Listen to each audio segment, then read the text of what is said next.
బయటపడుతుంది. పై 3 ప్రజ్ఞలు బలపడినప్పుడు తర్వాతి ప్రజ్ఞ మేలుకుంటుంది. దీన్ని ఆనాటి భాషలో అశుభబోధ అనేవారు. అశుభం అంటే వేరే అనుకోకండి. ఆ కాలంలో ఏది అందంగా లేదో దాన్నే అశుభము అనేవారు. పైకి ఎంతో అందంగా ఉంటుంది, చాలా అందంగా అనిపిస్తుంది, కానీ వాస్తవానికి అందంగా లేదు. ఎప్పటి వరకు శరీరం అంతా ఒక్కటిగా అనిపిస్తుందో, సంఘటితమై ఉంటుందో అప్పటి వరకు అది ఎంతో అందంగా కనిపిస్తుంది. మేడిపండులాగా. ఒక పురుషుడు స్త్రీని చూస్తాడు. ఆమె శరీరం సంశ్లిష్టమై సంఘటితమై ఎంతో అందంగా ఉంది. వాడు పిచ్చెక్కిపోతాడు. అలాగే ఒక స్త్రీ ఒక పురుషుని చూస్తుంది. అతని శరీరం సంశ్లిష్టమై సంఘటితమై ఎంతో అందంగా కనిపిస్తుంది. ఎంతో అందంగా ఉంది అని పిచ్చెక్కిపోతుంది. కానీ నిజంగా అనిత్య దుఃఖ అనాత్మ బోధనలో బలపడి ఉంటే ఆ అందాన్ని పరికించి వేమనలాగా, ఓరి నాయనా ఏమిటి అందం, ఆ అందం అంటే ఏంటో చూడు, ఈ తల వెంట్రుకలు ఎంతో అందం, కోమల కుంతల అలకావళి, అదే ఏ కవో అయితే ఇంకా ఎన్ని రకాలుగా వర్ణించేవాడో, ఎంతో అందం, ఎంతో అందం. మరి ప్రొద్దునే ఏమైంది? పాపం ఆ తల్లి అన్నం వండుతుంటే తల మీద 2 గడ్డిపోచలు అన్నంలో పడ్డాయి. ఆమె వడ్డించింది, ఆయన కంట పడ్డవి. వెంట్రుక కేకలేస్తాడు. దరిద్రపు చుట్టు ఇక్కడికి వచ్చిందే. అరే ఏం దరిద్రపు జుట్టు, సాయంత్రమంతా రాత్రంతా ఎంతో అందమైన జుట్టు, ఎంతో అందమైన జుట్టు అంటూ ప్రశంస పొందిన ఆ వెంట్రుకలే ఇప్పుడు వచ్చాయి. తిను మరి, ఎందుకు కేకలేస్తావు? ఆమె ఒంటిపైన ఉన్నప్పుడు అవి అందంగా ఉన్నాయి. ఆమె నుండి విడివడిన వెంటనే అందంగా లేవు, దరిద్రంగా ఉన్నాయి. ఇదే సంశ్లేషణపు మాయ. కలిసి ఉంటే కలిగే మాయ, సంఘటితంగా ఉన్న మాయ, సంయుక్తీకరణలో ఉన్న మాయ. వియుక్తమైన వెంటనే, విశ్లేషమైన వెంటనే, విఘటన జరిగిన వెంటనే, విడిపోయిన వెంటనే దాని నిజమేమిటో అర్థమవుతుంది. ఇంకా ఏం అందముందయ్యా, కొంచెం ముందుకు పో. పళ్ళు పలువరుస ముత్యాల పంక్తిలా ఉన్నాయి. ఒక్క పన్నూడిపోయింది, ముత్యం చేతిలోకి వచ్చింది కదా, మరి దాచుకో జాగ్రత్తగా, ఏ బీరువాలోనూ ఉంచుకో. కానీ ఎవరు ఉంచుకోరు కదా. ఎముక ముక్క చేతికొచ్చింది, విసిరి పారే అవతల. అవే కలిసి ఉంటే ముత్యాలే. విడిపోయిన వెంటనే మాయ దూరమైంది, తెలిసి వచ్చింది అది ముత్యం కాదని, ఎముక ముక్కని. ఇంకా అందమేముందో చూద్దాం, ముందుకు సాగుదాం. గోళ్ళ దగ్గరికి వద్దాం. గోళ్ళు ఎంత అందంగా ఉన్నాయబ్బా, ఎంత అందంగా ఉన్నాయి. ఎంత చక్కనైన నెయిల్ పాలిష్ వేసుకుంది. ఒంటి ఛాయతో కలిసే నెయిల్ పాలిష్, చీర రంగుతో కలిసే నెయిల్ పాలిష్, ఎంత అందమైన నెయిల్ పాలిష్. ఆహా, గోళ్ళు అందమే, గోళ్ళ రంగు అందమే. పాపం మళ్ళీ అదే జరిగింది. గోళ్ళు గిలుకుంటూ ఉంటే ఒకటి అన్నంలో పడింది. ఆయన వడ్డించింది, ఆయన పట్టుకున్నాడు. ఇంకేముంది? కేకలు, పాడుగోళ్ళు, దరిద్రపు గోళ్ళు.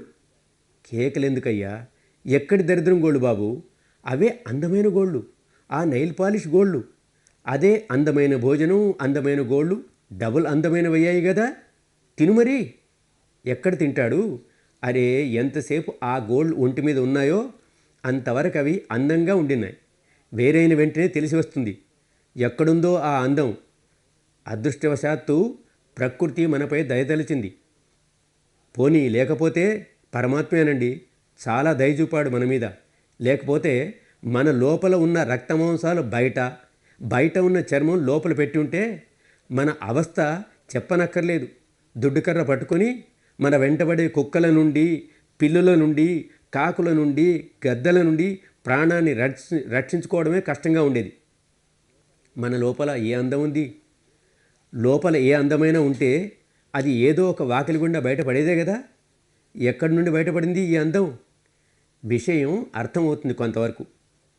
ఇవన్నీ విని ఒక విదేశీ సాధకుడు నా దగ్గరికి పరిగెత్తుకుంటూ వచ్చాడు. గోయంకాజీ, ఇలా చెప్పకండి, నాకు బాగుండదు. అరే నీకు బాగున్నా బాగులేకపోయినా నిజం నిజమే కదా. అది నిజమేననుకోండి, కానీ అందమని దేన్నంటారు? చెప్పు దేనంటారు?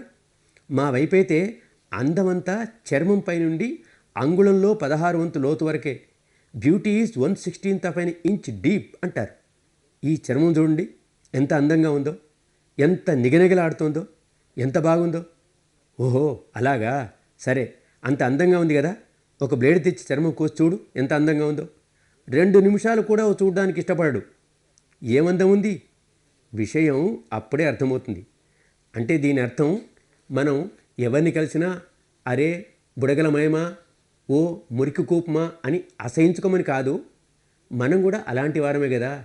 ధర్మం అసహించుకోవడం నేర్పదు.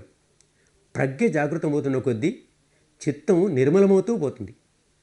అంతరంగంలో సమత దృఢమవుతుంది. మైత్రి ఉదయిస్తుంది.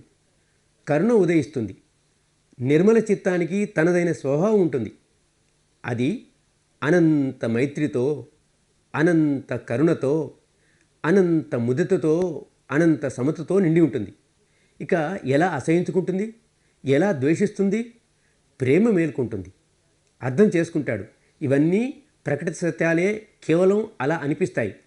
స్పృహలోకి వచ్చి వ్యావహారికంగా ఏదైతే అనిపిస్తుందో దాన్ని కూడా ఉన్నది ఉన్నట్టుగా స్వీకరించాలి. దాని లోపలి సత్యాన్ని కూడా ఉన్నది ఉన్నట్లు స్వీకరించాలి. ఇది స్తంభం, ఇదంతా తరంగాలు, నా శరీరం కూడా తరంగమయమే, కాబట్టి దీనిలోంచి నడుద్దాం అని గుద్దుకుంటే చెయ్యో కాలో విరుగుతుంది. అంత పిచ్చి పనికిరాదు. ఇదంతా వ్యావహారిక విషయం. వ్యావహారిక విషయం ఏది వ్యావహారికమో, ఏది ప్రకట సత్యమో దాన్ని కూడా స్వీకరిస్తాడు. కానీ అంతిమ సత్యాన్ని అనుభూతి ద్వారా స్వీకరిస్తూ ఈ శరీరం పట్ల గల అభిమానం తెంచుకుంటాడు.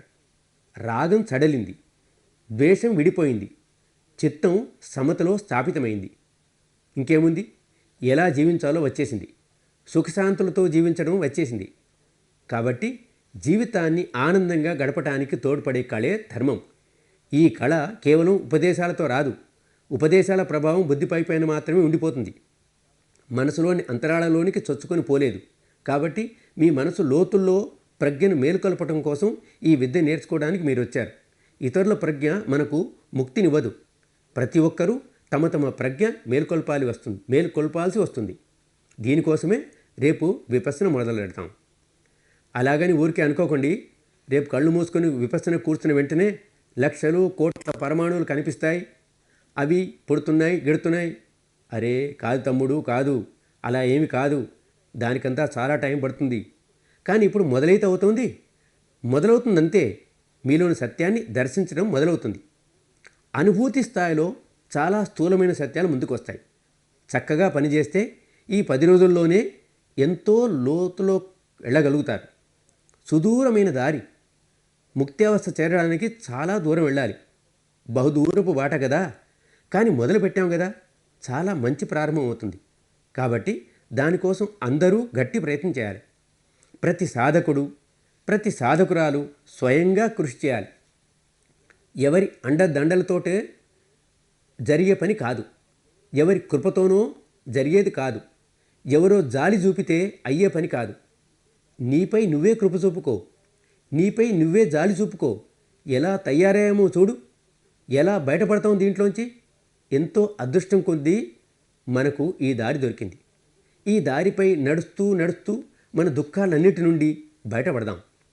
మన వికారాలన్నిటి నుండి బయటపడదాం.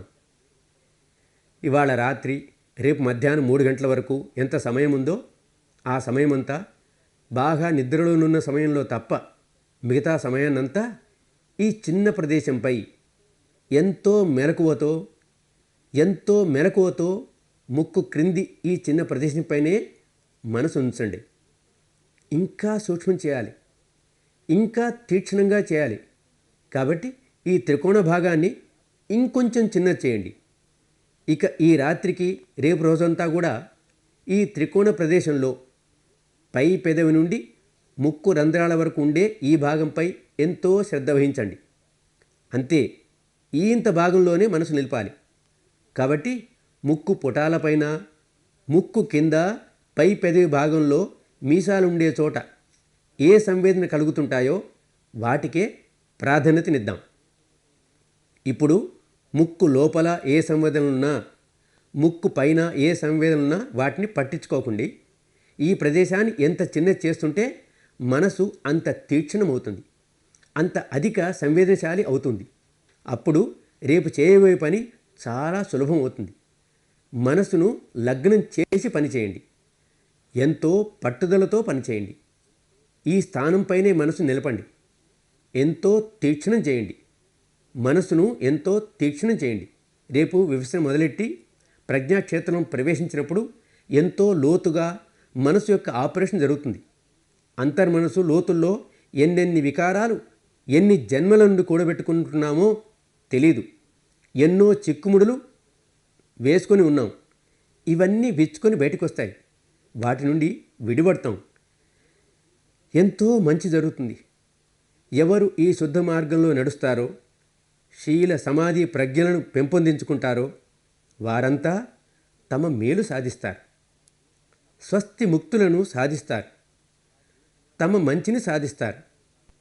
వారు ఏ సమాజం వారైనా, ఏ సంప్రదాయం వారైనా, ఏ జాతి వారైనా, ఏ వర్ణం వారైనా తేడా ఏమీ ఉండదు.